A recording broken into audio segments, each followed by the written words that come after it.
नील राजे, राजे, देखो तो कौन आ गया है।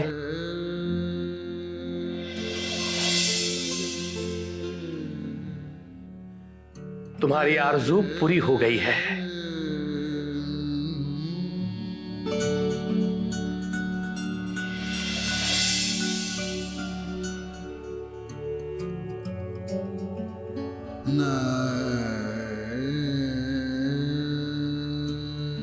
रागिणी,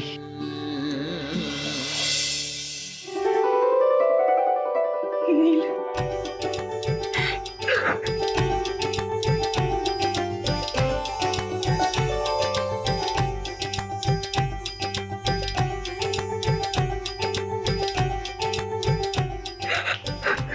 कसा आहेस तू?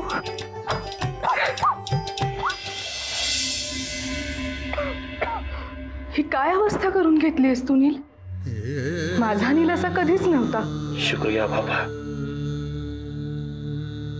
बहुत बहुत शुक्रिया. आमची इच्छा तुम्ही पूर्ण केलीत. रागिणी, रागिणी कुठे होतीस तू? खूप वाट बघायला लावलीस.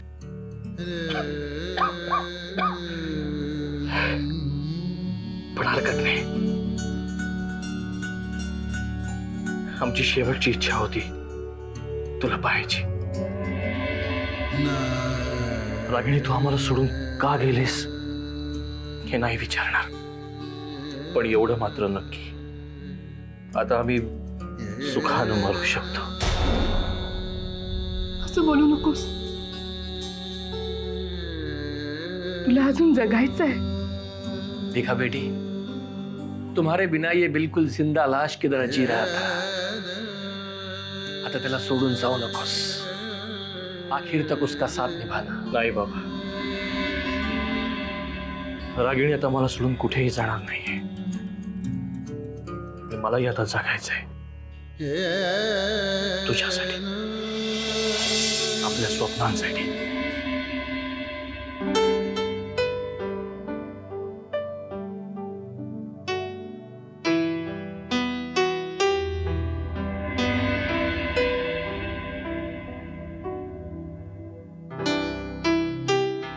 रागिणी,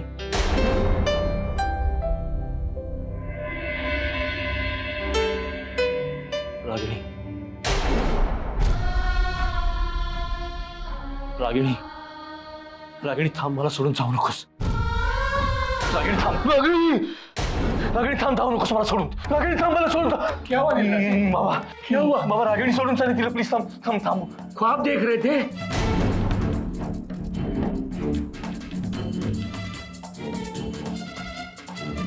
बाबा, रागिणी आता इथे आली होती. माझ्या समोर होती ती. परत सोडून गेली मला. राजे, ती परत कशी येईल? वो तो तुम्हें कब की छोड़ के चली गई है, वापस ना आने के लिए. म्हणजे रागिणी इथे आली नव्हती. ते स्वप्न होतं बाबा. स्वप्नच पाहत होतास तू. खुदा करे आणि तुझं हे स्वप्न सच हो.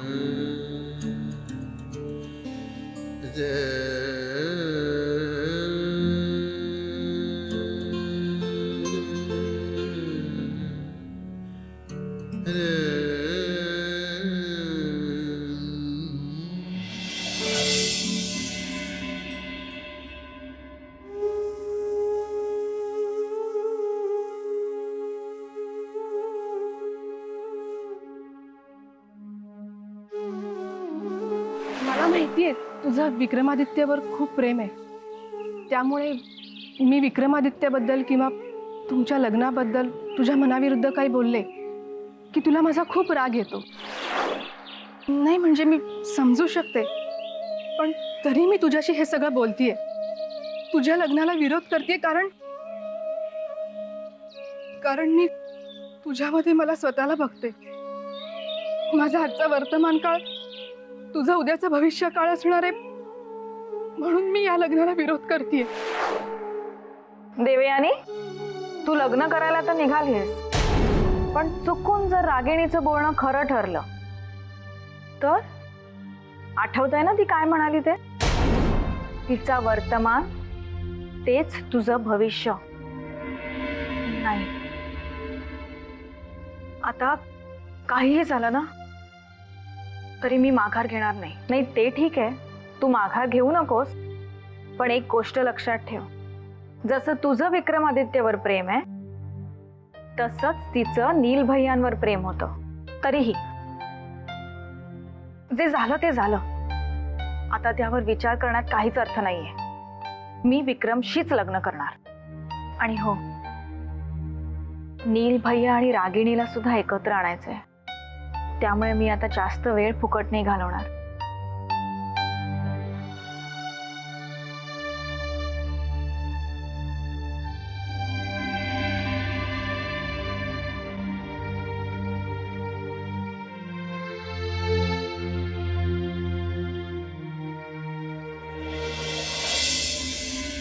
अमोल, तू मला काहीही कारण सांगू नकोस. हे बघ, देवयानीच्या लग्नाला तुला यावंच लागेल, सुट्टी असो वा नसो. तू त्याची काळजी करू नकोस, बाबा येतील तुला घ्यायला. हो हो, सुट्टीचा अर्ज घेऊन येईल. मॉम तू काय, एक मिनिट शाहू. हा हा, फक्त तू बॅग भरून तयार राहा. हा, ओके ओके, बाबा आल्यावर फोन करते. Bye bye bye. काय झालं तुला ओरडायला? देवयानीच्या लग्नाबद्दल तुला केवढं कौतुक आहे. तुझ्या बोलण्यातून सतत जाणवत आहे ते. असं का बोलते श्राऊ? मग काय, अमोलच्या इथे येण्याने असं काय फरक पडणार आहे? तो जर नाही आला तर लग्न होणार नाहीये का? तो नाही नाही म्हणतोय तरी नाही, तू ये ये. अगो किती आग्रह करायचा. हेच तुझं सगळं कौतुक दिसतं. श्राऊ, मी आता काय बोलते त्याचा विचार कर जरा. मॉम प्लीज, अमोलच्या इथे येण्याने असा काय फायदा होणार आहे? अगं फायदाच फायदा होणार आहे. राजे शिर्केंची स्वतःची बोर्डिंग स्कूल आहेत. अमोलसाठी आपल्याला सहज तिथे ऍडमिशन मिळू शकतं. तुला असं नाही वाटत अमोलने परदेशात जाऊन शिक्षण घ्यावं? त्यासाठी सुद्धा आपल्याला राजे शिर्केच मदत करते.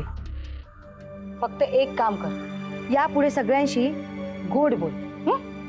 माझ्यापासून सुरुवात कर. चल. शी,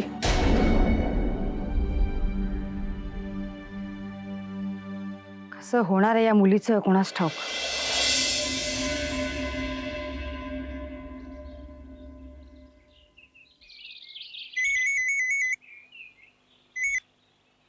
हॅलो. हॅलो, मी देवयानी बोलते. देवयानी, तू? खरं सांगू, तुझा आवाज ऐकून मला खूप आनंद होतोय. बरं सांग, का फोन केला होता? वहिनी कशा आहात तुम्ही? तू काय म्हणालीस? परत बोल. मी म्हटलं वहिनी कशा आहात तुम्ही? तू मला वहिनी म्हणालीस? हो, तुम्ही विक्रमच्या वहिनी आहात, मग आता लग्न झाल्यावर माझ्याही वहिनीच होणार ना?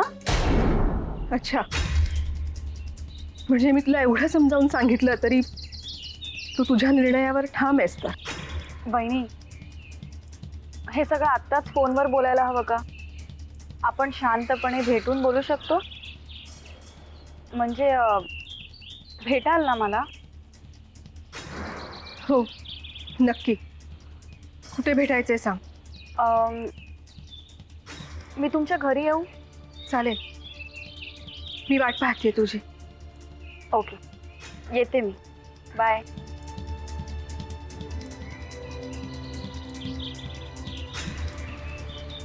माझ्या एक लक्षात येत नाहीये, माझ्या बाबतीत जे घडलं ते मी सगळं तुला सांगितलंय तरी विक्रमशी लग्न करण्याचा विचार तू करूच कसा शकतेस? देवयानी, तू शिकलेली आहेस, अगं थोडा तरी विचार कर. वहिनी, इनफॅक्ट तुम्हाला भेटल्यानंतर आणि तुमच्याबद्दल कळल्यानंतर माझा प्रेमावरचा विश्वास आता अजून वाढलाय. देवयानी, तू काय बोलते तुझं तुला तरी कळतंय का ग? हो, कळतंय. वहिनी, फक्त त्या घटनेकडे माझा बघण्याचा दृष्टिकोन वेगळा आहे. एका माणसाच्या स्वार्थामुळे तुम्हाला तुमच्या पतीपासून वेगळं राहावं लागलं, पण वेगळं राहूनही नील भैयांवरचं तुमचं प्रेम कमी झालं नाही ह्याचं मला जास्त कौतुक वाटतं. असं बोलणं खूप सोपं आहे देव्याने, पण जेव्हा असं जगायची वेळ येते ना, तेव्हा जे दुःख होतं ते तुला नाही कळणार. मला फक्त एवढंच कळतं वहिनी की प्रेमामध्ये एवढी ताकद असते की सावित्री समोर यमराजाला सुद्धा हार मानावी लागली होती. आणि म्हणूनच माझा निर्णय ठाम आहे. मी विक्रमशीच लग्न करणार. पण हां, हे लग्न तेव्हाच होईल जेव्हा तुम्ही आणि नील भैया एकत्र आम्हाला आशीर्वाद द्याल. ते शक्य नाही. का शक्य नाहीये? भैया साहेबांचा स्वभाव तुला माहितीये ना. नाही वहिनी, आता माघार नाही. तुमच्या प्रेमावर तुमचा विश्वास आहे ना, मग. आणि राहिला प्रश्न भैया साहेबांचा, तर ते तुमचं काहीही बिघडवू शकणार नाही. तुमच्यासाठी त्यांना विरोध करायला मी समर्थ आहे.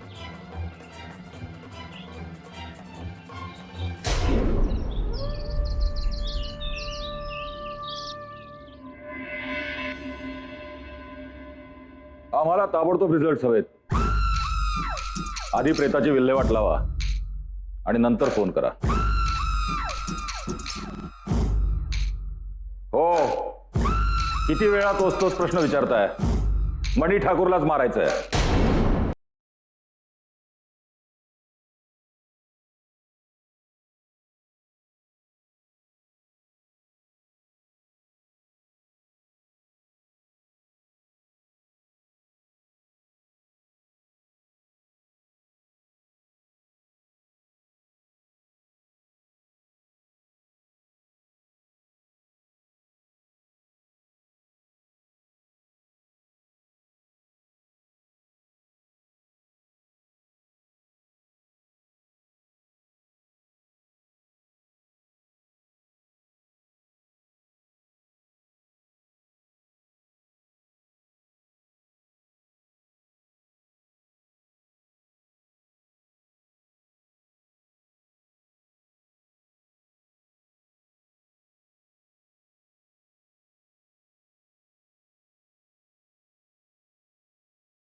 तुम्हाला मध्ये पडायला कोणी सांगितलंय?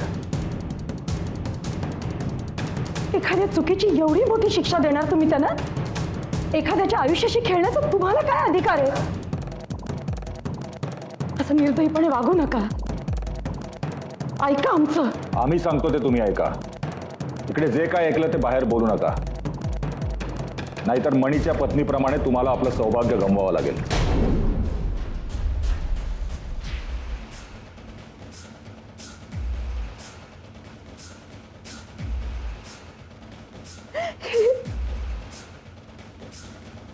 विक्रम भाऊजी, तुम्हाला पटतं यांचं वागणं?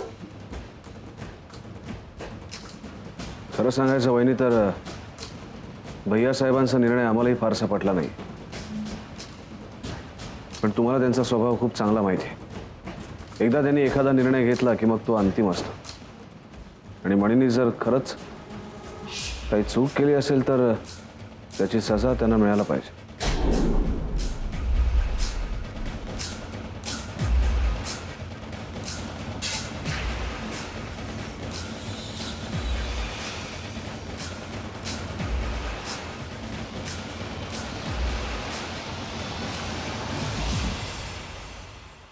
काय मजा आली ना वहिनी? आणखीन आपल्याकडे थोडा वेळ असता ना तर देऊच्या लग्नाची खरेदी आणखीन डिस्काउंट मध्ये झाली असती. काय बर्थ आहे माझी, पाहिलीत ना? तुम्ही देऊच्या लग्नाच्या खरेदीला गेला होतात? हो, जाताना आम्ही तुम्हाला सांगूनच गेलो होतो बाबा. तसं विसरलो असेल मी. वहिनी, बाबांना त्यांच्यासाठी आणलेले कपडे दाखवा ना. हो, दाखवते ना. यात आहे ना. हा,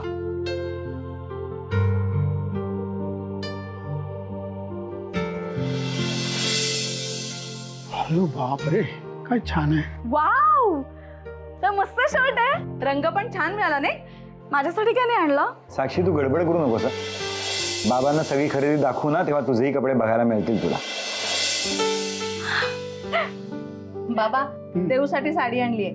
विधीला लागेल ना? हो बरोबर. थांबा, मी दाखवते तुम्हाला. थांबा, मी बघते. अगं साक्षी, या पिशवीत आहे. हा, तिकडे आहे. अगं किती महाग शर्ट घेतलास माझ्यासाठी. असू दे. हो, आवडला ना तुम्हाला रंग?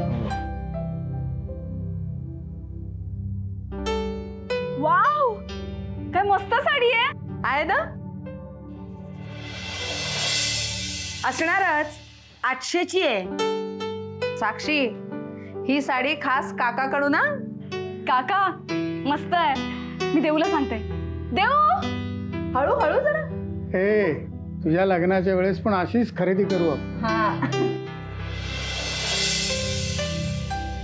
देऊ बघ, काय मस्त ना साडी.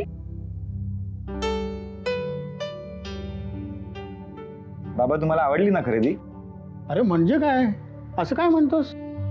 खरं तर मलाही खरेदीला यायचं होतं. म्हणजे देऊसाठी माझं ठरलेलं गिफ्ट घेतलं असतं. दादा, तुम्ही काय देणार आहात देऊला?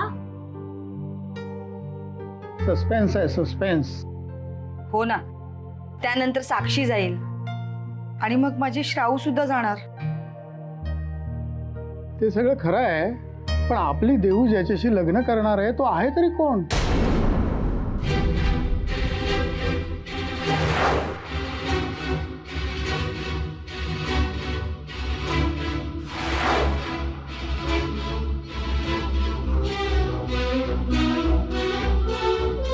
अरे असं काय बघताय?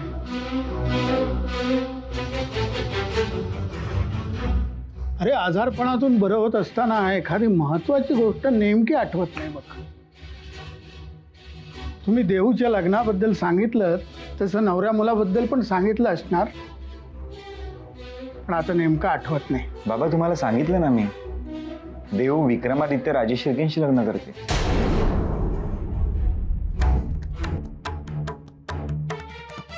मकरन, विक्रमादित्य हे नाव मला कुठेतरी ओळखीचं वाटतंय.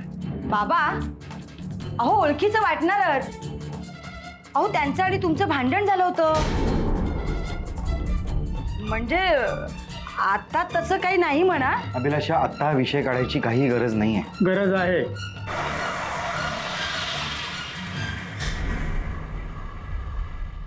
अभिलाषा, तू बोल. नाही म्हणजे मधल्या काळात काय घडलं ते तुम्हाला माहित नाही म्हणून मी सांगितलं. हो, अभिलाषा तू बोल. शाळेत बॉम्बस्फोट झाला, त्याची जबाबदारी स्वीकारून तुम्ही जेलमध्ये गेलात.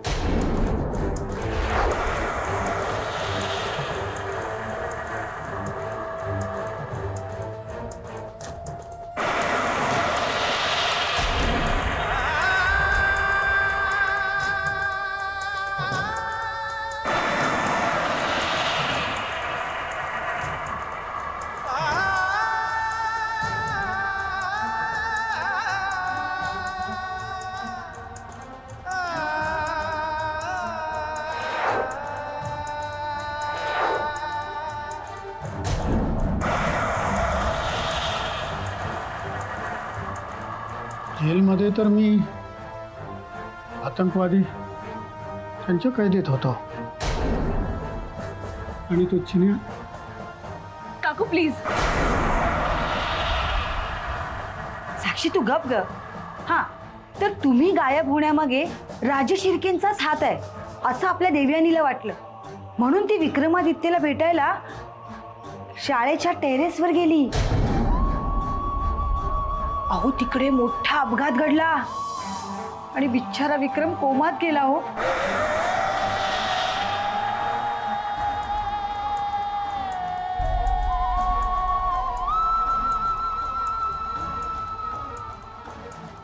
आणि हो जसा तो शुद्धीवर आला तसा तो मागचं सगळं वैर विसरला.